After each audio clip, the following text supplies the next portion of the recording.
तो हेलो बच्चों, कैसे हो? सभी ठीक हो? और सभी को समझ में आ रहा है सब कुछ? तो आज देखो बेटा, मैं नया टॉपिक स्टार्ट करने जा रहा हूँ यहाँ पर। क्या? Similar triangle. सिमिलर ट्रायंगल मतलब एक तरह से हमने 9th क्लास में भी चैप्टर किया था ये, ठीक है ना, सिमिलर ट्रायंगल। अब 9th में क्या पढ़ा था और यहाँ क्या है, थोड़ा सा डिफरेंट है ट्रायंगल्स के बारे में। 2 ट्रायंगल्स को लेके चलना है, लेकिन दोनों में डिफरेंट क्या है कि वहाँ हमने जो पढ़ा था वो हमने पढ़ा था कॉन्ग्रुएंसी ऑफ ट्रायंगल, ठीक है ना, यानी कि हिंदी में बोले तो सर्वांग समता, त्रिभुज की सर्वांग समता। लेकिन यहाँ पर हम पढ़ेंगे similar triangle. Similar triangle, similar triangle. अब देखो इन दोनों में डिफरेंस क्या है, आज ये देखते हैं थोड़ा सा, ठीक है ना। तो पहले तो हमारा फर्स्ट चैप्टर 6 स्टार्ट करते हैं, इंट्रोडक्शन पार्ट हम, ठीक है बेटा। आई होप सभी को समझ में आ रहा होगा और इन्जॉय कर रहे होंगे सही वीडियो का, और देखते रहिए, कोई भी क्वेश्चन हो पूछते रहिए, ठीक है ना। तो यहाँ पे सबसे पहले आज हम देखते हैं सिमिलर ट्रायंगल है क्या, और कॉन्ग्रुएंसी ट्रायंगल और सिमिलर ट्रायंगल में डिफरेंस क्या है। तो सबसे पहले मैं ट्रायंगल्स बना के दिखाता हूँ यहाँ पर, और उसके बारे में स्टार्ट करते हैं हम लोग, ठीक है ना। तो अगर हमारा ट्रायंगल्स है ये, क्लियर, ठीक है ना। अब ट्रायंगल के बारे में देखो, कौन पहले तो क्या होता है, सिमिलर ट्रायंगल बोलते क्या है, ठीक है ना। ए triangle, a triangle said to be, a triangle said to be, triangle said to be similar if their corresponding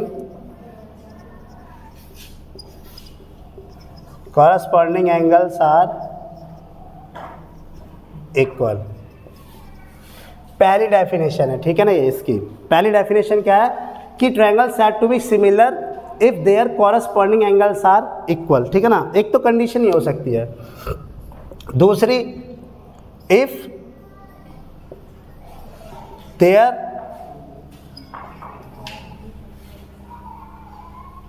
corresponding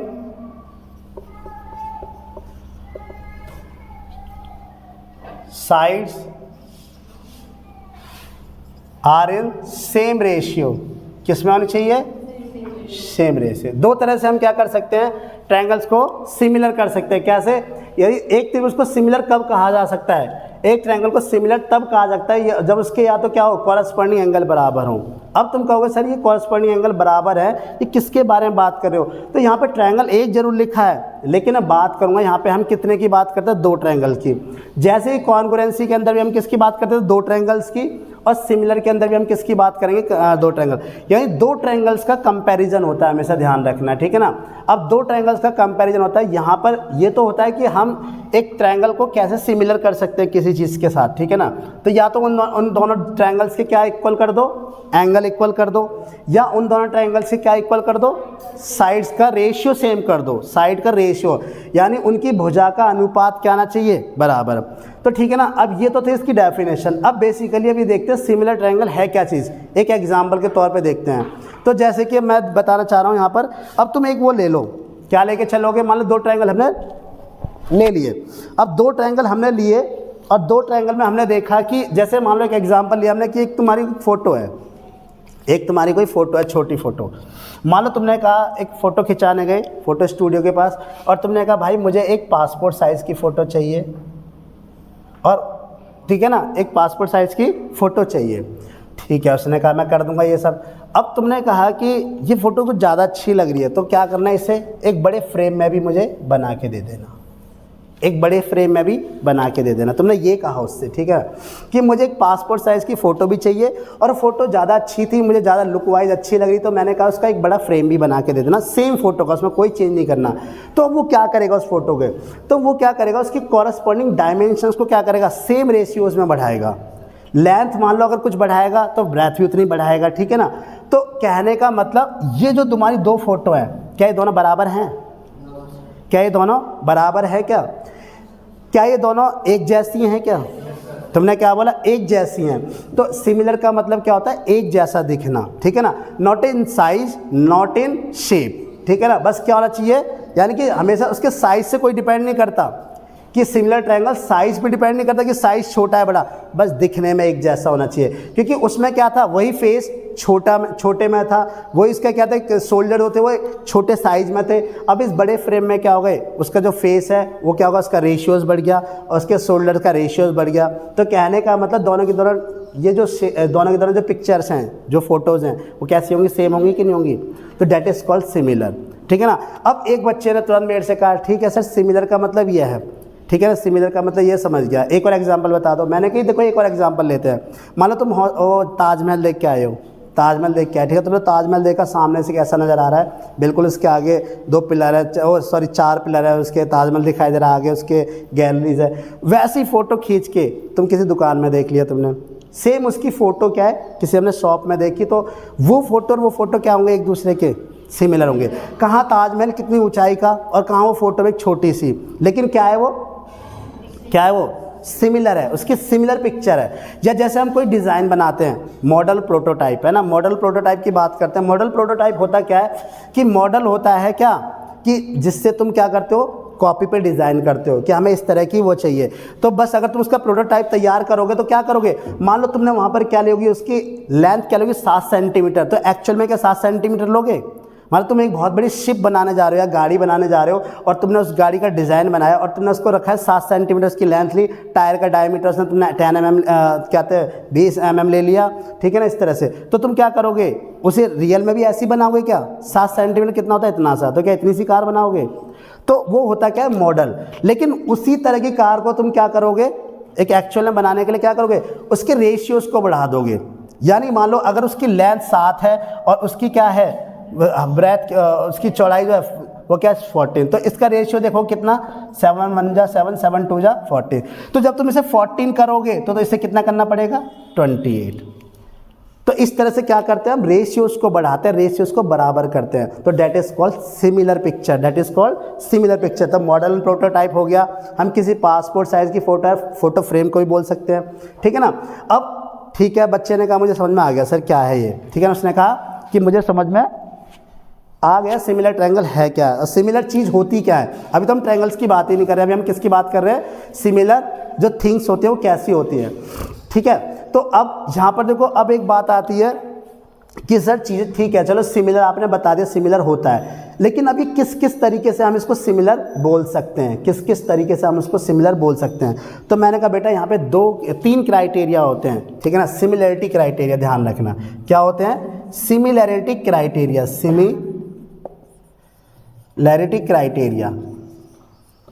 criteria, ठीक है ना। क्या होता है सिमिलैरिटी क्राइटेरिया, यानी कि समरूपता को हम कैसे देखेंगे, इसको बोलते हैं हिंदी में समरूप। क्या बोलते हैं, समरूप। देखो नाम से पता लग रहा है, समरूप मतलब समान रूप, एक जैसा दिखने वाला, समरूप ट्रायंगल्स, ठीक है ना।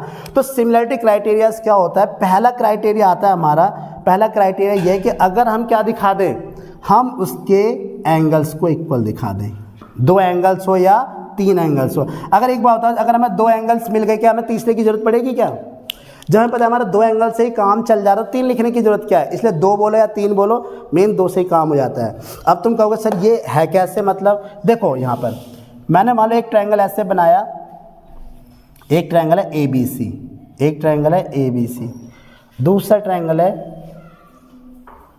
DEF। क्या ट्रायंगल है, दूसरा DEF, ठीक है ना। 2 ट्रायंगल लिए। सबसे पहले तो ध्यान रखना, जैसे हमने 9th में बताया था कि हमारा लिखने का तरीका बिल्कुल क्या होना चाहिए, सेम होना चाहिए। अगर आप इधर से स्टार्ट करते हो तो आपको इधर से ही स्टार्ट करना पड़ेगा, ठीक है ना। लेकिन अगर ये डिपेंड करता है कि उसने कैसे ट्रायंगल को सिमिलर किया हुआ है। जैसे मान लो मैं तुमसे बोलता हूँ कि ट्रायंगल ABC, सिमिलर का साइन होता है इस तरह से, एक चिड़िया उड़ा दो बस केवल, क्या होता है सिमिलर। जैसे कॉन्करेंसी हम क्या करते थे, नीचे इक्वल का साइन लगाते थे, लेकिन यहाँ इक्वल ना लगा के बस क्या लिखाएंगे, एक चिड़िया का निशान लगा देंगे, सिमिलर। तो ट्रायंगल DEF क्या हो जाएगा, ट्रायंगल DEF।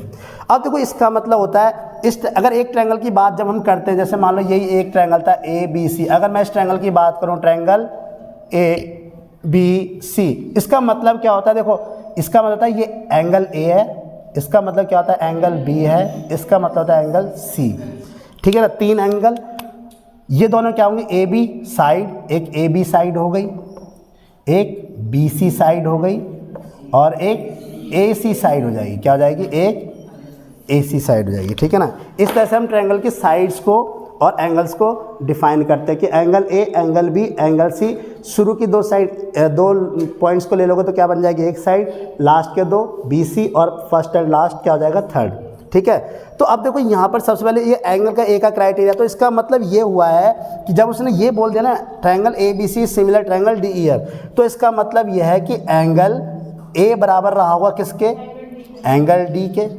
दूसरी बात क्या रही होगी, एंगल बी किसके बराबर रहा होगा, एंगल ई के, और एंगल सी किसके बराबर रहा होगा, एंगल एफ के। बस ये ध्यान रखना, जिस तरह से लिखा जाता है उसी के हिसाब से चला जाता है। एक चीज़ हमेशा तुम्हें गिवन होगी, एक तुम्हें निकालनी होगी, ठीक है ना।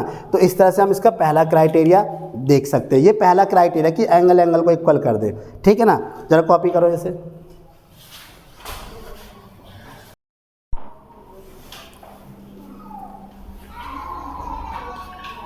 देखो अब दूसरा क्राइटेरिया क्या होता है, दूसरा क्राइटेरिया होता है हमारा, ठीक है ना। अब क्या हो जाए, साइड एंगल साइड, या फिर ऐसा कह सकते हो कि साइड साइड साइड। इसका मतलब होता है भुजा भुजा भुजा।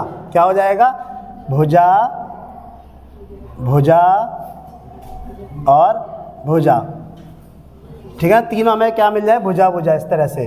तो इस क्राइटेरिया में क्या होता है, देखो अब दो ट्रायंगल बनाता हूं मैं, ये ध्यान रखना। दो ट्रायंगल हमारे ये हैं ए बी सी, और दूसरा हो गया हमारा क्या हो जाएगा, डी ई एफ। अब देखो ये जैसा कहेगा ना उसी हिसाब से चलेंगे। अब मैंने कहा यहाँ पे triangle A B C, triangle A B C similar triangle D E F. इसका मतलब अब साइड से कैसे हुआ है, देखो साइड से देखेंगे। अब साइड से हमने कैसे लिया है, पहली साइड देखो इसकी ए बी, यानी कि ए बी जो साइड है हमारी वो अपॉन में किसके रही होगी, डी ई के। मतलब जैसे तुमने इसकी पहली साइड ली है ऐसे इसकी क्या होगी, पहली साइड। यानी साइड को कैसे दिखाते हैं मैंने अभी बताया थोड़ी देर पहले, यानी शुरू के दोनों जो हमारे पॉइंट्स होंगे वो क्या दिखाएंगे, साइड ए बी। अब दूसरी बात क्या होगी, बी सी यहाँ से रहता है, यहाँ से क्या लेंगे। तो देखो कितनी सिंपल सी बात है, अगर तुम्हें पेपर में या क्वेश्चन में तुम्हें ये दे देना सिमिलरिटी, तो तुम डायरेक्ट लिख सकते हो। कैसे, क्योंकि अगर वो कह रहा है कि तुम्हें, मान लो क्वेश्चन में मैंने तुमसे पूछा कि प्रूफ करो triangle A B C similar triangle D E F, तो उसने ऑर्डर तो मुझे खुद ही बता दिया। उसने क्या करा, मुझे ऑर्डर बता दिया। इसका मतलब वो कहना चाह रहा है कि ए बी हमेशा डी ई के क्या होगा, रेशियो में रहेगा, बी सी ई एफ के रेशियो में रहेगा, और ए सी हमेशा क्या होगा, डी एफ के रेशियो में रहेगा, ठीक है ना। तो इस तरह से तीनों साइडों का रेशियो क्या होना चाहिए, इक्वल होना चाहिए, यानी तीनों साइडों का अनुपात, इसको रेशियो या अनुपात कहते हैं, ठीक है ना। क्या बोलते हैं, अनुपात। यानी तीनों भुजाओं का अनुपात हमेशा क्या आना चाहिए, सेम आना चाहिए, तभी तो बराबर मैनर में बड़ी होगी। भाई अगर मानो ये देखो कैसे एग्जाम्पल है, अनुपात बताता हूँ। मानो ये 2 है, ये 4 है, और ये क्या है 6। तो अगर ये 2 है तो ठीक है ना, मानो 2 4, तो इसका मतलब हमने क्या करा है, उसको दुगना किया है। तो इसका दुगना का मतलब ये कितना बड़ा होना चाहिए, फिर इसका मतलब ये क्या होना चाहिए, 2 दूनी 4, ये कितना होना चाहिए 8, और ये 12। बात समझ में आई कि नहीं आई। यानी रेशियो सेम होने का मतलब क्या है कि वो रेशियो सेम होगा तो सारी साइडें क्या होंगी, सेम रेशियोज में बढ़ेंगी। अगर ये 2 थी तो हमने इसको बढ़ाना है, मान लो इसी ट्रायंगल को बड़ा करना है, तो 2 का क्या हो जाएगा 4 हो जाएगा, 4 का क्या हो जाएगा 8। ऐसे नहीं 4 की जगह हम 12 लिख दें या 16 लिख दें, कुछ भी लिख दें, नहीं, क्योंकि हमारा रेशियो कितना है, 2 का रेशियो चल रहा है। तो 2 2 जा 4, 4 2 जा 8, और 6 2 जा 12। इस तरह से तीनों की अब तुम देखो इसका निकाल के रख लो, चाहे तो कैसे रखोगे, ए बी की वैल्यू 2, डी ई की वैल्यू 4, बी सी की वैल्यू 4, और ई एफ की वैल्यू 8, और इसकी ए सी की वैल्यू 6, और इसकी वैल्यू 12। दिखने में तो सारी अलग अलग लग रही है ना, लेकिन को काटो, आया है कि नहीं आया, देखो।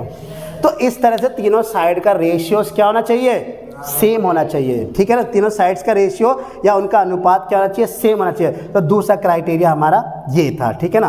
अब आती है हमारी तीसरी क्राइटेरिया की बात, ठीक है ना। अब मैं ट्रायंगल नहीं बना रहा, ट्रायंगल इसी को लेके चल रहा हूँ। तीसरा क्राइटेरिया होगा हमारा triangle, sorry S A S. क्या होगा, एस ए एस। इससे साफ पता लग रहा है तुम्हें क्या, कि 2 भुजा मिल जाए, 2 भुजाओं का रेशियोज मिल जाए, और हाँ, एक और चीज़ ध्यान रखना है, ये एक इनके बीच में, दो साइड्स के बीच में, एक इसके बीच में, दो साइड्स, इन दो साइड्स का बड़ा बड़ा प्यारा ए है, ये समझ लो इकलौता भाई है इन दोनों साइड्स का ये, तो इतना प्यार करते हैं, अगर बीच में नहीं लिखा ना तो एक गुस्सा हो जाएंगे और तुम्हें क्वेश्चन गलत करवा देंगे, ठीक है ना। कहेंगे अगर हमारा भाई हमारे बीच में नहीं है तो कुछ नहीं हो सकता, कोई क्राइटेरिया नहीं मानेंगे हम।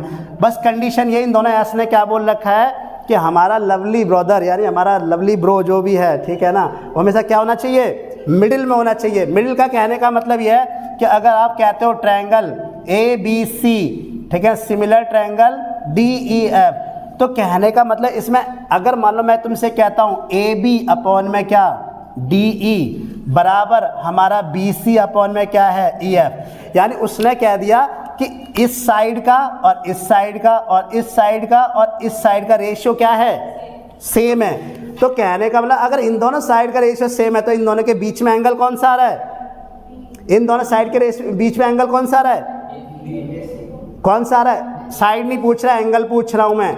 एंगल कौन कौन से हैं, angle A, angle B, angle C, angle D, angle E, angle F. तो ए बी और बी सी के बीच में एंगल कौन, एंगल बी आया कि नहीं आया। अब तुम ये नहीं ले सकते हो एंगल सी, क्योंकि देखो साइड दोनों ये हैं एक रेशियो में, तो सी लोगे तो नाराज हो जाएंगी, ए लोगी तो नाराज हो जाएंगी। किसको उठा लाए भाई हमारे बीच में, ठीक है ना, हमारे भाई को लेके आओ। तो इसलिए इनका भाई कौन हुआ, एंगल बी बराबर एंगल ई, इसका भाई हो गया ई, इसका भाई हो गया बी। तो इसी को बोलेंगे क्या, ये हो गया हमारा साइड का रेशियो, उनके बीच में एंगल, तो इसी को क्या बोलते हैं, एस ए एस क्राइटेरिया। अगर हाँ यही चीज़ अगर ऐसे होती ए बी अपॉन में डी ई बराबर किसके आता, मान लो इसी को दूसरे तरीके से भी मैं लिख सकता था कि ए बी अपॉन में डी ई बराबर किसके हो जाए, ए बी अपॉन में डी ई बराबर किसके हो जाए, ए सी अपॉन में डी एफ। अब मैंने क्या कर ली, पहली और लास्ट इनको ले लिया हमने, ठीक है ना। तो क्या लिखा है मैंने यहाँ पर देखो, ए बी अपॉन में डी ई और यहाँ पर क्या लिख लिया, ए सी अपॉन में डी एफ। क्या लिखा हमने, ए सी अपॉन में डी एफ। अब एक बात है, इन दोनों के बीच का कौन एंगल हुआ, देखो कहाँ है जरा ढूंढो, ए बी अपॉन में कहाँ डी ई ए रहा, और दूसरा क्या लिखा, ए सी अपॉन में डी एफ, ए सी अपॉन में डी एफ। नहीं आ रही बात समझ में, नहीं आ रही। देखो अब बीच का एंगल देखो ना इनका, ए बी अपॉन में डी ई लिया है हमने और दूसरा क्या लिया है, ए सी अपॉन में डी एफ लिया है। तो इनके बीच का एंगल कौन, इधर एंगल ए हुआ, इधर कौन एंगल हुआ, एंगल डी। तो क्या लिखेंगे, एंगल ए बराबर एंगल डी। अच्छा एक और तरीके से हो सकता है, कैसे, मैं लिख दूं क्या, बी सी अपॉन में ई एफ और क्या लिख दूं, ए सी अपॉन में डी एफ। हो सकता है कि नहीं हो सकता। अगर ये रेशियोज दे रखा है तो कौन से एंगल को लिया जाएगा, पहले साइड देखा करो, साइड कौन कौन सी है, बी सी साइड है यहाँ पर ये रही, बी सी ये रही, और कौन सी साइड है, ई एफ ये रही, ठीक है। दूसरी तरफ देखो ए सी साइड है, तो जब यहीं से दिख जाता है, वैसे ए सी और बी एफ की बात हो रही है, सॉरी ए सी और ई एफ की किसकी बात हो रही है, ए सी और बी सी की बात हो रही है, बी सी और ए सी की बात हो रही है। देखो बी सी और ए सी की बात हो रही है, तो इनके बीच का एंगल सी। बात समझ में आई कि नहीं आई, इनके बीच का एंगल कौन सा हुआ, एंगल सी। तो एंगल सी बराबर किसके होगा, एंगल एफ। तो इस तरह से हम तीनों क्राइटेरियाज को देख सकते हैं, ठीक है ना। यहाँ तो एक ही साइड है, यहाँ तो कुछ कर ही नहीं सकते, तीनों साइड्स लिख ली थी हमने। यहाँ पर जब ऐसे एस का होता है ना, इसमें तीन कंडीशन बन सकती हैं, या तो पहले वाली साइड को लिया जाए, दूसरी वाली साइड का रेशियो लिया जाए, उनके बीच का एंगल, या फिर पहली साइड और फर्स्ट एंड लास्ट की साइड, ठीक है ना, फिर लास्ट की साइड और पहले और लास्ट की साइड, ठीक है। इस तरह से हम लेके चल सकते हैं, ठीक है ना। तो हम तीन तरीके से कर सकते हैं। और मैं बता रहा हूँ तुम्हें लग ऐसा रहा है, पता नहीं क्या है, एक तरह से जब तुम क्वेश्चंस करोगे ना, हमेशा तुमसे ये पूछा जाएगा, मान लो तुमसे कह दिया जाएगा ए बी सी और डी ई एफ को क्या करो, सिमिलर करो, तो तुम्हें एक चीज़ वो देगा हमेशा, क्या देगा, एक चीज़ हमेशा गिवन होगी, और एक हमेशा तुम्हें क्या करेगा, पता होगा, चाहे वो कैसा भी हो सकता है, कॉरस्पॉन्डिंग एंगल हो सकता है, चाहे वो वर्टिकली अपोजिट एंगल हो सकता है, या अल्टरनेट इंटीरियर एंगल हो सकता है, जो हम अभी पढ़ के आए हैं किसमें, पिछले चैप्टर्स में, या हमने 9th में पढ़ा था लाइन्स एंड एंगल्स में। तो इस तरह से हमने ये तीन क्राइटेरिया देखे हैं। तीन क्राइटेरिया का ध्यान रखना है, क्या क्या हो गया, ए हो गया, या तो हमें क्या मिल जाए, एंगल मिल जाए दो, या हमें क्या मिल जाए, तीनों साइड्स मिल जाए, या हमें क्या मिल जाए, साइड मिल जाए। पर शर्त यह है इस वाले की कि एंगल कौन सा लेना है, बीच वाला, उन दो साइड्स के बीच वाला। ओके बेटा, कॉपी करो इसे फटाफट।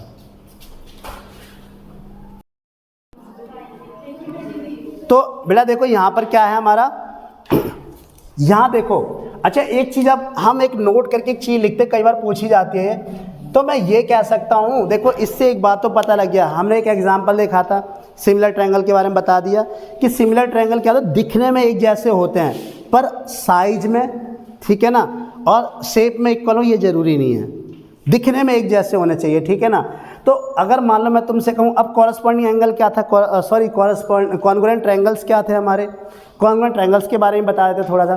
कॉन्ग्रुएंट यानी सर्वांगसम त्रिभुज वो त्रिभुज थे जिनकी सारे के सारे एंगल, जिनकी सारी डायमेंशन सब कुछ क्या होती थी, सेम होती थी। यानी ऐसे त्रिभुज या ऐसी आकृति या ऐसे फिगर या ऐसी पिक्स या ऐसे कुछ भी मान सकते हो, ऐसी थिंग्स जो हर रूप में एक दूसरे के क्या हो, बराबर रंग रूप समान आकार सब कुछ, मतलब क्या होना चाहिए, सेम होना चाहिए। तो that is called congruency. Congruent triangle वो ट्रायंगल्स हुआ करते थे जिनकी साइड ही बराबर हुआ करती थी और जिनके एंगल ही बराबर होते थे। अगर भैया ताजमहल के बराबर अगर कोई कॉन्ग्रुएंसी चीज़ बनानी है तो बिल्कुल हुबहू जैसा ताजमहल बनाना होगा आपको, उसकी डायमेंशन, उसकी ज़मीन जितनी जगह घेर रखे सब कुछ उसका क्या करना होगा, बराबर बनाना होगा। क्या ऐसा पॉसिबल है? नहीं पॉसिबल है, ठीक है ना। तो कॉन्ग्रुएंसी का मतलब होता है कि हर चीज़ में इक्वल होना चाहिए, एंगल्स में भी साइड में भी। अगर दो ट्रायंगल कॉन्ग्रुएंट है दैट मीन्स क्या है कि अगर उसकी 3 साइड्स बराबर है तो उसके 3 एंगल्स क्या होंगे, बराबर होंगे, ठीक है ना। तो अब यहाँ पर बात आती है सिमिलर और कॉन्ग्रुएंट दोनों में फ़र्क क्या है, मतलब सिमिलर ट्रायंगल्स और कॉन्ग्रुएंट ट्रायंगल्स में फ़र्क क्या है? फ़र्क क्या है? फ़र्क यह है, देखो समरूप और सर्वांग समता में, समरूप और सर्वांग समता में फ़र्क यह है कि हम सभी सर्वांगसम त्रिभुजों को समरूप बोल सकते हैं कि नहीं बोल सकते, जल्दी बताओ। यानी कि all congruent triangles are said to be similar triangles, ठीक है ना। ऑल ट्रायंगल और congruent triangles are called similar triangles. कह सकता हूँ नहीं कह सकता भाई? हम जो चीज़ आप सारी चीज़ इक्वल है आपस में हर चीज़ में, उसे समरूप बोल सकते नहीं बोल सकते? लेकिन क्या सारी के सारी समरूप चीज़ें सर्वांगसम हो सकती हैं?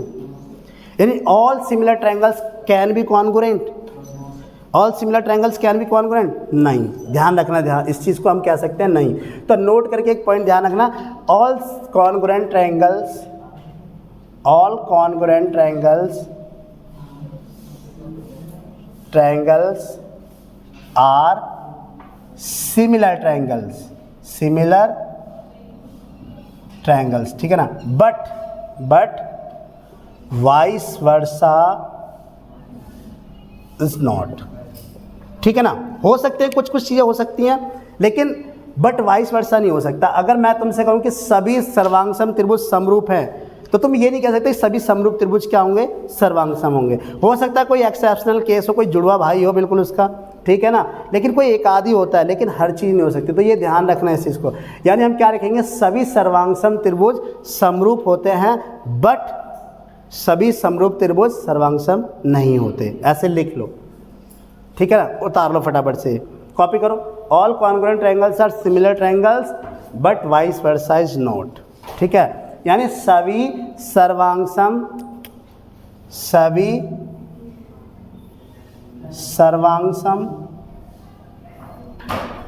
त्रिभुज समरूप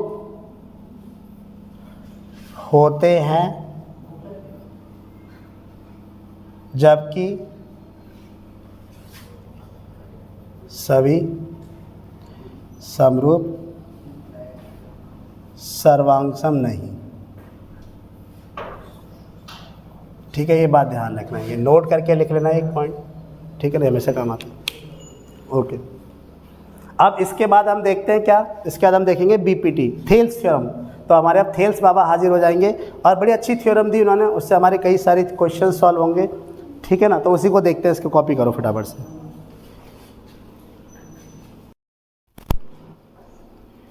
ठीक है बेटा, देखो यह है हमारी थेल्स थ्योरम। स्टार्ट करते हैं हम थेल्स थ्योरम, और इसे बोलते हैं बेसिक प्रोपोर्शनैलिटी थ्योरम, आधारभूत समानुपातिक प्रमेय। हिंदी में 2 तरह से नाम से भी आता है।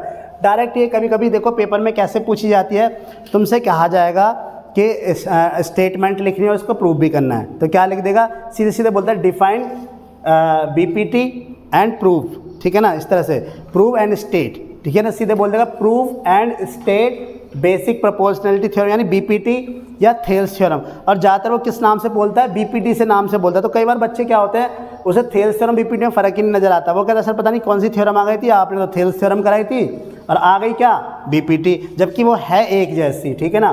तो अब ये थ्योरम कहती क्या है, सुनो जरा मेरी बात। अब मैं इंग्लिश में बता रहा हूँ और हिंदी में भी डिफाइन कर लूँगा, बाकी बच्चे जो कॉपी कर लेंगे क्या हिंदी वाले से। तो ये स्टेटमेंट भी अच्छी तरह से याद कर लेना। क्या कहती है स्टेटमेंट, देखो थेल्स थ्योरम की, हमारे थेल्स बाबा क्या कहते हैं सुनते जरा। कहते हैं यदि एक लाइन, यदि if a line is drawn parallel to one side, triangle में देखो ये ABC एक ट्रायंगल है हमारा, ABC क्या है एक ट्रायंगल है, ABC क्या है हमारा एक ट्रायंगल है, क्या है ABC एक हमारा ट्रायंगल है। इसमें देखो एक लाइन पैरेलल है, कौन सी, DE पैरेलल BC। वो कहता है if a line is drawn parallel to one side of a triangle, भाई ट्रायंगल की एक साइड कौन सी हो गई BC, तो ये जो लाइन है किसके पैरेलल है BC के। तो वो कहता है अगर एक साइड के पैरेलल है तो दो साइड को कहाँ काटती है, D और E पर काट रही है कि नहीं काट रही, इसको AB को और AC को कहाँ पर काट रही है, D और E पर। देखो ठीक है ना, क्या बोला उसने, यदि एक साइड मतलब सॉरी D जो लाइन है वो पैरेलल है किसके, एक भुजा के, और दोनों भुजा को कहाँ पर काट रही है, D और E पर काट रही है, ठीक है ना। तो वो कहता है प्रूफ करो जहाँ पर ये दो पॉइंट्स काट रहे हैं किसको, AB और AC को, तो इनका जो रेशियो है, कौन सा रेशियो, AD अपॉन में DB, AD अपॉन में DB is equal to AE upon में EC, ये कहना चाह रहा है, ठीक है ना। तो मेरी बात समझ में आ गई कि नहीं आ गई।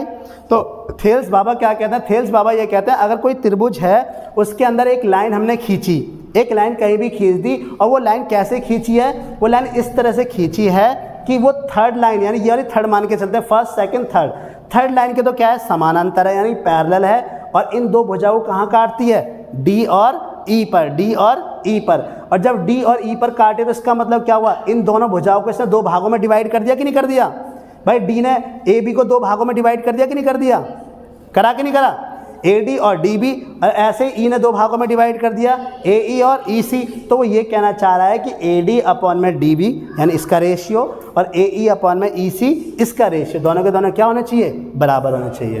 तो अब सबसे पहले देखो तरीका क्या होता है करने का, ज्योमेट्री का एक रूल है, कभी भी अगर कंस्ट्रक्शन या ज्योमेट्री किसी में भी आ जाओ तो ज्योमेट्री का रूल है, जब भी कोई प्रूफ करने वाला क्वेश्चन होता है तो उसमें हमेशा चार चीज़ें होती हैं, given, to proof, construction, proof. Given का मतलब जो तुम्हें क्वेश्चन में दिया है, ठीक है ना, और टू प्रूफ का मतलब यानी क्या सिद्ध करना है, और कंस्ट्रक्शन और रचना हमने उसमें क्या करी है, और उपपत्ति यानी हम उसमें चलना कैसे, अब सॉल्यूशन कैसे करना है। तो ध्यान रखना थेल्स बाबा कब हाजिर होंगे, जब उन्हें याद किया जाएगा। अब याद कैसे किया जाएगा, थेल्स बाबा को याद कैसे किया जाएगा, तो थेल्स बाबा हम कब कह सकते हैं कि थेल्स बाबा हाजिर हो जाएंगे, वहाँ पर कब हाजिर होंगे, याद रखना उसमें कंडीशन पैरेलल की होनी चाहिए। अगर एक ट्रायंगल के अंदर कंडीशन पैरेलल की नहीं दी है तो बिल्कुल भी थेल्स बाबा हाजिर नहीं होंगे। थेल्स बाबा तभी हाजिर होंगे अगर क्वेश्चन में कहीं भी कह दिया कि एक साइड उसके पैरेलल है, ठीक है ना, अगर पैरेलल है तो थेल्स बाबा हाजिर हो जाएंगे। तो कंडीशन हमारी ध्यान रखना, पहले बता रहा हूँ ये इंपॉर्टेंट है, कौन सी, पैरेलल वाली कंडीशन इंपॉर्टेंट है। हमेशा थेल्स बाबा तभी लगेंगे जब क्या होगा, जब पैरेलल कंडीशन दी जाएगी। मेरी बात समझ पा रहे हो सभी लोग कि नहीं समझ पा रहे हो, ठीक है ना। तो क्या देनी चाहिए, पैरेलल कंडीशन। अब देखें कैसे चलेंगे, तो मान लो इस त्रिभुज में क्या दे रखा था ABC में, DE पैरेलल BC, ये कंडीशन गिवन थी। और दूसरा क्या हुआ, AD अपॉन में DB equal to AE upon में, देखो AD अपॉन में DB, AE अपॉन में EC, ये क्या करना है, प्रूफ करना है। क्या करना है, ये प्रूफ करना है। अब मैंने कंस्ट्रक्शन क्या करी है, मैंने कंस्ट्रक्शन देखो तुम्हें दिखाई दिया, जो डॉट डॉट से की है ये मैंने कंस्ट्रक्शन करी है। डॉट डॉट से मैंने क्या करी है कि मैंने यहाँ से E से एक परपेंडिकुलर खींचा, किस पर, AD पर। तो EN परपेंडिकुलर AD, परपेंडिकुलर समझते हो ना, लंब एक 90 डिग्री का। ऐसे D से मैंने एक लंब खींचा, किस पर, AE पर। वो क्या हो जाएगा, DM परपेंडिकुलर EE, क्या हो जाएगा, DM परपेंडिकुलर क्या हो जाएगा, DM परपेंडिकुलर AE, है कि नहीं, देखो DM परपेंडिकुलर किस पर, AE पर।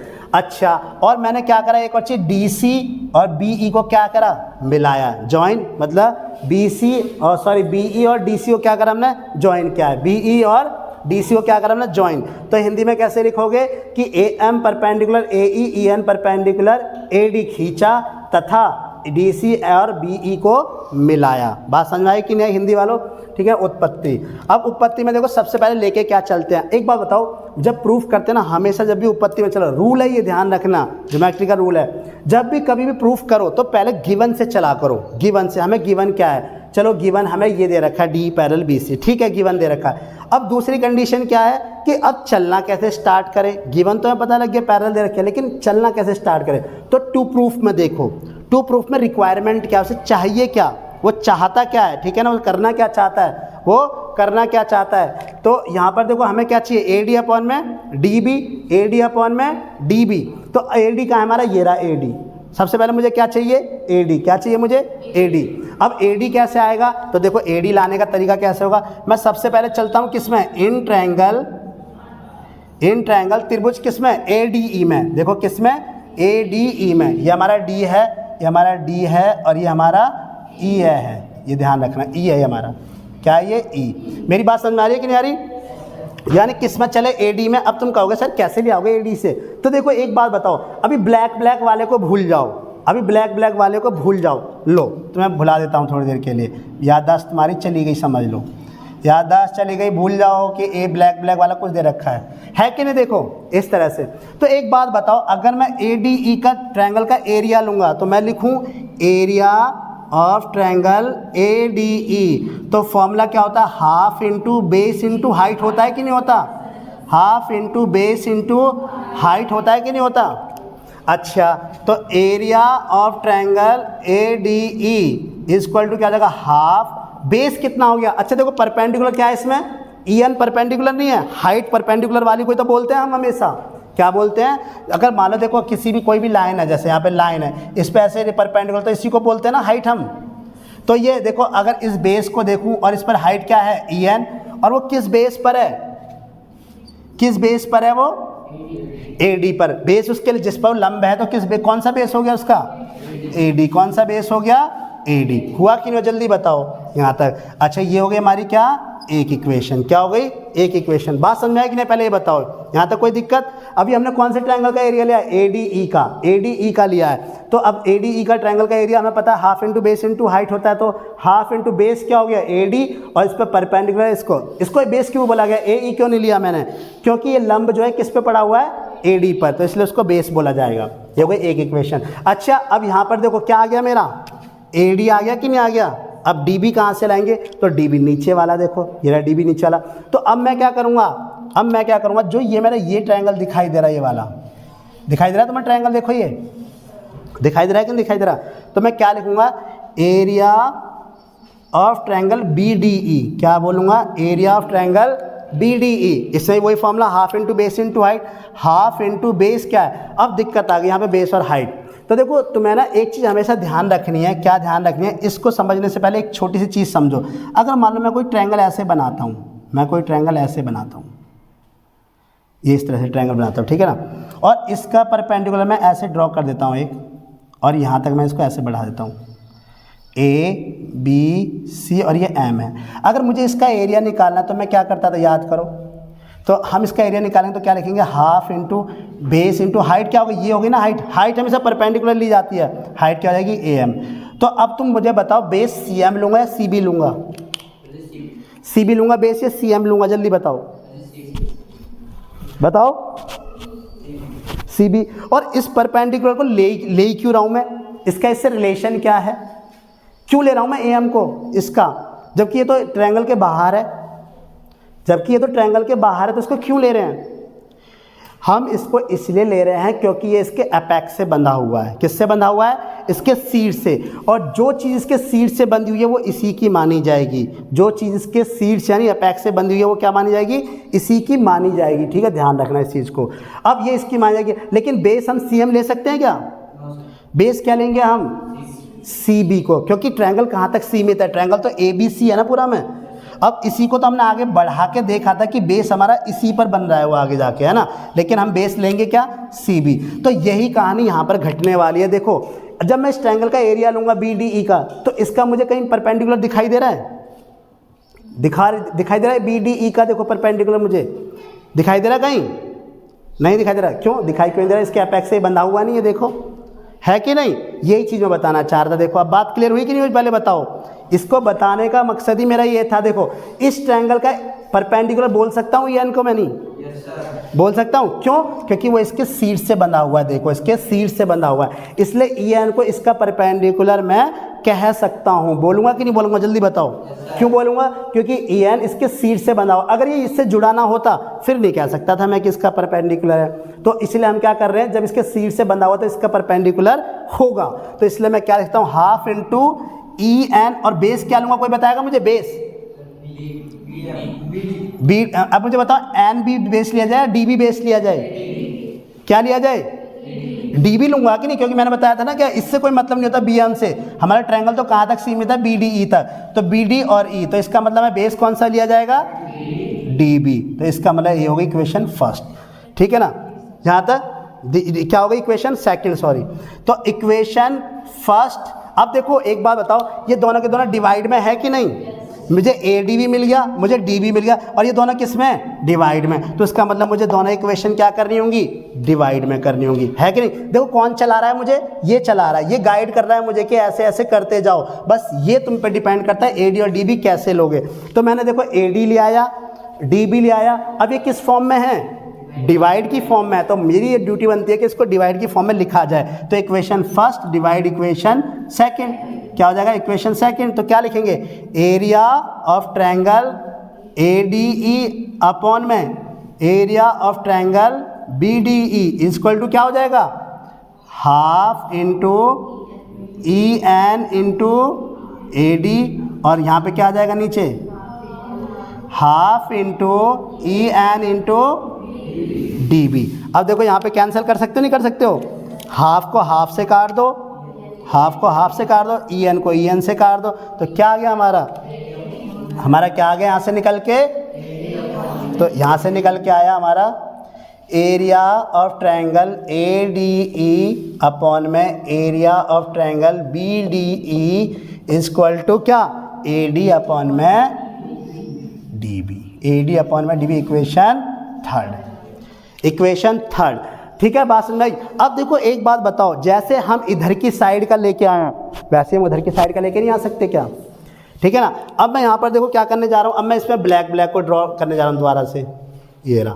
अब मैं इसको ब्लैक ब्लैक को ड्रॉ करने जा रहा हूँ, ठीक है। ये हमने ड्रॉ। अब मैं ग्रीन को रफ करूँ ना रफ करूँ, तुम्हें समझ तो आ जाएगा। देखो अब क्या करना है हमें, ट्रायंगल किसका लिया जाएगा ऊपर? ए डी ई का। देखो कुछ टीचर क्या करते हैं, कुछ जगह मैंने देखा है, जैसे ही हमने बना दिया ना तो बस वो एक पॉइंट लिखते हैं, क्या लिखते हैं? Similarly. Similarly area of triangle A D E upon में area of triangle B D sorry E C E D equal to A E upon में ई सी। सिमिलर करके छोड़ देते हैं, ठीक है। अब तुम्हारी मर्जी है, तुम सिमिलर करके छोड़ दो या उसे प्रूफ करो। और प्रूफ कैसे करते हैं? बिल्कुल इसी की तरह, सेम इसी की तरह करते हैं। कैसे कि जैसे देखो मान लो वही पहले हम क्या लेंगे? Area of triangle A D, लेकिन तुम चाहे तो इसको ऐसे भी कर सकते हो डायरेक्ट। कैसे? देखो सिमिलरली, सिमिलरली यानी हम इसी प्रकार, सिमिलरली इसी प्रकार क्या लिख सकते हैं हम इसी प्रकार, यहाँ पे ऊपर का ट्रायंगल कौन सा आएगा? ए D E, area of triangle A D E upon में एरिया ऑफ ट्रायंगल, बस यहाँ से बदल जाएगा सी ई डी। क्या हो जाएगा? सी ई डी। सी सी सीधे क्या लिख सकता हूँ? ए ई अपॉन में लिख सकता हूँ, लिख सकता, जल्दी बताओ क्यों? क्योंकि बिल्कुल वही कहानी चलेगी। पहले हम क्या लेंगे? ए डी, तो इसमें क्या हो जाएगा? Half into base into height. फिर सेम इसमें लेके चलेंगे सी ई डी में, हाफ इंटू बेस क्या हो जाएगा? ई सी, और हाइट क्या हो जाएगी? E M. तो डी एम कैंसिल हो जाएगा दोनों में, और क्या आ जाएगा? ए ई अपॉन में ई सी। तो इस तरह से भी करते हैं। अब तुम चाहो तो इसको थोड़ा सा एक्सप्लेन भी कर सकते हो, ठीक है ना। वो भी तरीका बता दूंगा। अभी फिलहाल मैं इसी तरह से करा रहा हूँ, क्योंकि मोस्टली सभी लोग ऐसे कर देते हैं, सिमिलरली इसी तरह से, ठीक है ना। अब इसके बाद देखो मुझे एक बात बता दो, अब करना क्या है? मुझे ये दोनों बराबर करने हैं। देखो ए डी अपन में डी बी भी आ गया मेरा, और ए ई अपन में क्या आ गया? ई सी भी आ गया। बस इनको इक्वल करना है। और ज्योमेट्री का रूल क्या कहता है कि राइट हैंड साइड को इक्वल करना है, तो आपको लेफ्ट हैंड साइड भी क्या करना होगा? इक्वल करना होगा। लेफ्ट हैंड साइड को भी क्या करना होगा? आपको इक्वल करना होगा। तो अब एक बार देखो, लेफ्ट हैंड साइड मेरा इक्वल बन रहा है कि नहीं बन रहा? लेफ्ट हैंड साइड मेरा इक्वल बन रहा है कि नहीं बन रहा? बन रहा है नहीं बन रहा इक्वल? जल्दी बताओ, लेफ्ट हैंड साइड इक्वल बन रहा है कि नहीं बन रहा? नहीं बन रहा भाई। देखो ए डी ऊपर वाला तो बन रहा है, बट नीचे वाला धोखा दे गया, है ना। हमारा क्या हो रहा है? ऊपर वाला तो सही बैठ रहा है, लेकिन नीचे वाला धोखा दे गया। लेकिन बेटा ये तुम्हारी आंखों का वहम है, ठीक है, धोखा नहीं दिया, बस हमने उसे समझने में गलती कर दी है। धोखेबाज नहीं है भाई, ये धोखेबाज नहीं है दोनों के दोनों, हमने इसको बस समझने में गलती कर दी।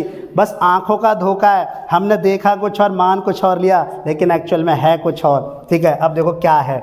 अब याद करो जरा, फ्लैशबैक में आ जाओ, तुम्हें कहानी याद दिलाता है ये कि तुमने मुझे गलत माना था ना। अब तुम्हें सही बताता हूँ, एक फ्लैशबैक में आओ। हमने 9th में पढ़ा था कि अगर एक ट्रेपेजियम है या फिर अगर एक पैरेललोग्राम है, एक पैरेललोग्राम है, मान लो, छोड़ो ये पैरेललोग्राम की बात करता हूँ मैं। उसने कहा था अगर कोई 2 लाइन पैरेलल है, 2 लाइन पैरेलल हों, 2 लाइन पैरेलल हों और उनके बीच में अगर एक ट्रायंगल ऐसे बना हुआ है, 2 लाइन अगर पैरेलल, उनके बीच में ऐसे ट्रायंगल बना हुआ है। कौन कौन सा ट्रायंगल देखो, एक तो ये वाला बना हुआ कि नहीं बना हुआ, ये बना हुआ, और दूसरा कौन सा बना हुआ है, दूसरा बना हुआ है ये वाला, ये और ये करके बना हुआ है कि नहीं बना हुआ। तो वो ये कहती है थ्योरम, वो ये याद दिलाता है, याद करो वो दिन, याद करो वो दिन कि जब क्या कहते हैं हमारा बेस सेम हुआ करता था। ठीक है ना, याद करो वो दिन जब हमारा बेस सेम हुआ करता था और हम एक साथ रहा करते थे। ठीक है ना, और दोनों के दोनों क्या करते, दोनों पैरेलल लाइन के बीच में बना करते थे, दोनों पैरेलल लाइन के बीच में मिला करते थे, बेस सेम हुआ करता था। ठीक है ना, और दोनों एक साथ बने हुए थे, दोनों पैरेलल लाइन के बीच में बने हुआ करते। क्या हम एक नहीं थे क्या? ठीक है ना, तो क्या हम एक नहीं थे क्या? भूल गए तुम वो दिन? तुम्हें भूलना नहीं चाहिए। ठीक है ना, बात समझ आई कि नहीं पहले बताओ। तो अब याद करो, इसको भी मिलाओ, इसकी याददाश्त लेकर आओ। क्या ये दोनों एक साथ बने हुए नहीं हैं और एक ही बेस पर नहीं बने हुए? क्या ये दोनों ट्रायंगल DE बेस पर नहीं बने हुए? क्या सेम बेस नहीं है दोनों का? और दोनों पैरेलल लाइन के बीच में नहीं बने हुए क्या? ये देखो, इसका पॉइंट इससे भी टच हो रहा है और बेस ये है, इस लाइन इस ट्रायंगल का इससे पॉइंट टच हो रहा है और बेस यही है। तो उसने कहा याद आया कुछ, याद आया तुम्हें कुछ हमारी जो कहानी हुआ करती थी, हमारे बेस सेम हुआ करते थे, दोनों पैरेलल लाइन के बीच मिला करते थे और दोनों एक साथ रहा करते थे। कहता भैया ज़्यादा याद मत दिला, मुझे सब कुछ याद आ गया है। ठीक है ना, इसीलिए हम दोनों भी क्या हैं, एक हैं। अब क्लियर हुआ कि नहीं हुआ? तो इसीलिए हम कह सकते हैं कि हम दोनों ट्रायंगल का एरिया भी क्या होगा, समान होगा। क्या होगा, समान होगा। बात समझ आई कि नहीं पहले बताओ। कि यानी दोनों के दोनों AD तो नाम से ही पता है, वो दोनों तो नाम से पता लग रहा है कि भैया एक ही ट्रायंगल है, इसलिए वो तो इक्वल हो गई होगा।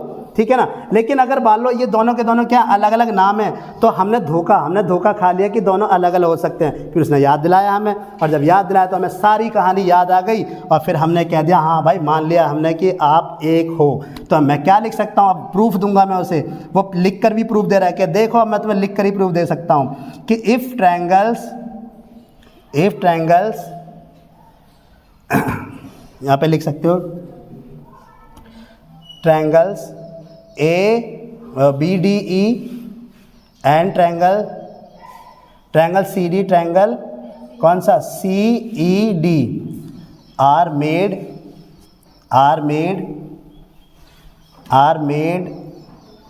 ऑन सेम बेस, कौन सा, DE, are made on same base DE and between two parallel lines, कौन कौन सी, DE एंड BC। याद आया? तो वो कहता है, तो इसका मतलब इससे क्या होता था, area of triangle BDE equal to हो जाता था एरिया ऑफ ट्रायंगल CDE। ये हो गई इक्वेशन 5th। क्या हो गई इक्वेशन 5th? बात समझ में आई कि नहीं आई? यानी कि जब कभी दो त्रिभुज समान आधार पर और दो समांतर रेखाओं के बीच में बने हो, तो उनके बीच जो रिलेशन होता है बड़ा प्यारा सा रिलेशन होता है, और वो रिलेशन कैसा होता है, उनके बराबर होता है। ठीक है ना, तो हम क्या लिख सकते हैं, from equation 3rd, 4th and 5th। तो क्या हुआ, AD तो बराबर थे, 5th इक्वेशन से BD और CED भी क्या हो गए, बराबर। तो इसका मतलब उल्टे हाथ की सारी चीज़ें क्या हो गई, बराबर हो गई। तो हम कह सकते हैं AD अपॉन में DB is equal to AE upon में EC। हो गए थेल्स बाबा की कहानी ख़त्म। थेल्स बाबा ने सब कुछ याद दिला दिया हमें, और उन्होंने कहा बेटा अगर पैरेलल दे रखी हो तो तुम डायरेक्ट ये कंडीशन लगा सकते हो। बस कंडीशन होनी चाहिए ये पैरेलल गिवन हो तभी ये लगेगा, अगर ये नहीं है तो ये, अभी क्या गिरा, ठीक है ना, अगर ये पैरेलल ज़्यादा नहीं थोकना चाहिए, पता लगा नीचे आ जाए। ठीक है ना, तो अगर ये पैरेलल है तो ये होगा, अगर ये नहीं है तो ये नहीं होगा, ठीक है ना। इसलिए ये दोनों के दोनों साथ चलेंगे, ध्यान रखना। मेरी बात क्लियर है, यहाँ तक क्लियर हो गई। अब इस चीज़ को भी थोड़ा सा इसे उतार लो, इस चीज़ को फिर दोबारा से बता दो। ये चीज़ नहीं बताऊँगा, बस इसको इसी प्रकार ना लिख कर थोड़ा सा इसी तरीके से और लिख सकते हैं, ठीक है। बट ये फिर भी ठीक है, इसमें गलत नहीं, कुछ नहीं होता। ओके बेटा, तो कॉपी करो फटाफट से। ये देखो बेटा, ये जो है ना, इसके अब दो केस भी हो सकते हैं। देखो क्या हो सकते हैं, एक तो ये हो सकता है कि AD अपॉन में AB, और यहाँ हो जाएगा AE अपॉन में EC, मतलब आधा आधा इक्वल ना होके एक आधा और एक कंप्लीट पूरा, तो AC। जैसे मान लो देखो यहाँ पर AD अपॉन में AB और AE अपॉन में AC, तो कई बार क्वेश्चंस आते हैं इस पर, इसलिए बता रहा हूँ पहले, ठीक है ना। कई बार सोचो सर ने तो आधा आधा का बताया था, इसमें तो पूरा ही पूछ लिया। इसको कैसे प्रूफ करते हैं, देखो हमें थेल्स थ्योरम से क्या मिला था, हमें मिला था थेल्स थ्योरम से AD अपॉन में DB equal to AE upon में EC। क्या मिला था, EC। इसको उल्टा करो जरा, चलो कोई नहीं छोड़ो। इसमें क्या करो, क्या मैं दोनों तरफ +1 ऐड कर सकता हूँ, ऐड +1, मतलब add 1 both side, add 1 both side. देखो बोथ साइड तो हम कुछ भी कर सकते हैं, ठीक है ना। तो क्या हो जाएगा, AD अपॉन में DB +1 equal to AE upon में EC +1। इसका एलसीएम लेंगे तो क्या आ जाएगा, DB आएगा, DB आएगा, AD और DB की मल्टीप्लाई डायरेक्ट हो जाएगी, तो क्या हो जाएगा, AD प्लस DB। ऐसे इसका एलसीएम क्या होगा, EC, ठीक है। EC की मल्टीप्लाई 1 से EC आ जाएगा, और EC की 1 से कर दो तो क्या आ जाएगा, AE प्लस EC। AD और DB मिलकर क्या बनाएंगे, AD और DB मिलकर क्या बनाएंगे, AB। क्या बना दिया, AB, ठीक है ना। और नीचे क्या आ जाएगा, DB। ऐसे ही क्या आ जाएगा, AE प्लस EC मिलकर क्या आ जाएगा, AC अपॉन में EC। जब सिमिलरली हमारा अभी क्या बन गया, हमें AD अपॉन में क्या निकाला था, AB, तो DB की जगह हम क्या लिख सकते हैं, AD भी लिख सकते हैं, ठीक है ना। DB की जगह हम क्या लिख सकते हैं, AD। ये तो एक हमारा ये निकला है, कौन सा, ये वाला पार्ट। अब इसी पार्ट को देखो उल्टा करके हम क्या निकाल सकते हैं, ये वाला प्रूफ कर सकते हैं। मतलब हमें दो प्रूफ करनी थी चीज़ें, क्या कि एक तो क्या हमारा DB अपॉन में AB इक्वल टू क्या, EC अपॉन में AC, ये दोनों प्रूफ करने थे। तो इसको उल्टा करके लिखो तो क्या आ जाएगा, DB AB, हाँ, EC अपॉन में AC। ये हमारा निकल के आया, कौन सा पार्ट, ये हमारा पहला पार्ट निकल के, दूसरा पार्ट निकल के आया कि नहीं आया, ये वाला, ठीक है ना। अब ये देखो इसको कैसे ले सकते हैं, पहले बताओ ये हो गया सबका, इतना रफ कर दो शुरू का बस पार्ट, ठीक है। यहाँ देखो यहाँ पर क्या हो जाएगा, इसके बाद देखते हैं इसमें, इस वाले पार्ट को अब लेके चलते हैं। ये वाला पार्ट तो प्रूफ कर दिया हमने, इसमें पहले क्या करो, उल्टा कर लो। किस में कर लो उल्टा, कि AB अपॉन में क्या लिख दो, AD equal to AC upon में AE। क्या लिख दो, AE, सॉरी ये थेल्स थ्योरम वाले में करना था, ठीक है। ये वाला पार्ट हो गया हमारा। अब देखो ये पार्ट तो प्रूफ हो गया हमारा, ये रहा। अब ये वाला पार्ट प्रूफ करना है, कैसे, यहाँ पर AD अपॉन में DB, तो मैंने क्या करा, इसको उल्टा कर दिया, DB अपॉन में AD, और यहाँ क्या हो जाएगा, EC अपॉन में AE। वही कहानी, दोनों तरफ ऐड करो 1, ऐड 1, तो क्या हो जाएगा, DB अपॉन में AD, और ये क्या हो जाएगा, +1, EC अपॉन में AE +1, दोनों का LCM AD DB plus AD, ऐसी EC प्लस AE अपॉन में AE, ठीक है। अब इसको देखेंगे हम, यहाँ पर क्या हो जाएगा, DB और AD को मिलाकर कितना बनना है, AB अपॉन में AD equal to EC plus AE मिलकर क्या बनेगा, AC अपॉन में AE। इसको उल्टा कर दो तो क्या आ जाएगा, AD अपॉन में AB equal to AE upon में AC। ये दो केस याद रखना हमेशा, क्या याद रखना, केस 1 एंड केस 2, ठीक है, ये ध्यान रखना।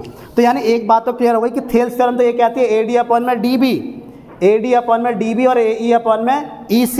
लेकिन हम इससे ये भी निकाल सकते हैं कि AD अपॉन में हम AB भी लिख सकते हैं, ए डी अपॉन में हम क्या लिख सकते हैं, ए बी, और ए ई अपॉन में ए सी। इधर से क्या लिख सकते हैं कि डी बी अपॉन में ए बी और ई सी अपॉन में ए सी। मतलब एक स्मॉल पार्ट को लेकर एक कंप्लीट पार्ट के साथ रेशियो ले सकते हैं, एक स्मॉल पार्ट एक कंप्लीट पार्ट, एक स्मॉल पार्ट एक कंप्लीट पार्ट। अब वो पार्ट जो है कौन सा हो सकता है, ऊपर वाला भी हो सकता है और वो नीचे वाला भी हो सकता है। ठीक है, दोनों केसेस हो गए। इसको सेकंड मान लेना, इसको सेकंड और इसको फर्स्ट, केस फर्स्ट। ठीक है ना, केस फर्स्ट हो गया फाइनल पार्ट। ठीक है ना, इसको कॉपी कर लो।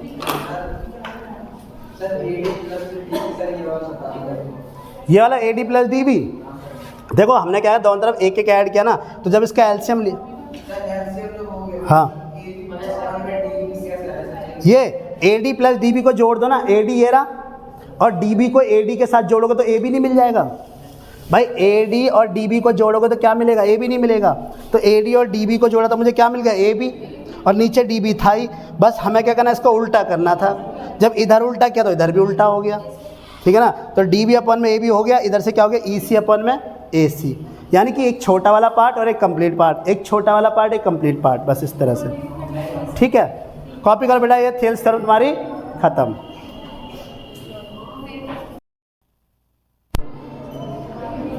ठीक है बेटा, कंप्लीट हो गया। तो जो नेक्स्ट वीडियो होगी हमारी, उसमें मिलेंगे हम इसकी कन्वर्स थ्योरम के साथ और 6.2 और 6.1 एक्सरसाइज के साथ। ठीक है बेटा, तो इस चीज़ को देख लेना, अच्छी तरह से समझ लेना। ना समझ में आए तो मुझे कमेंट बॉक्स में कमेंट कर देना। Okay, thank you. चलो।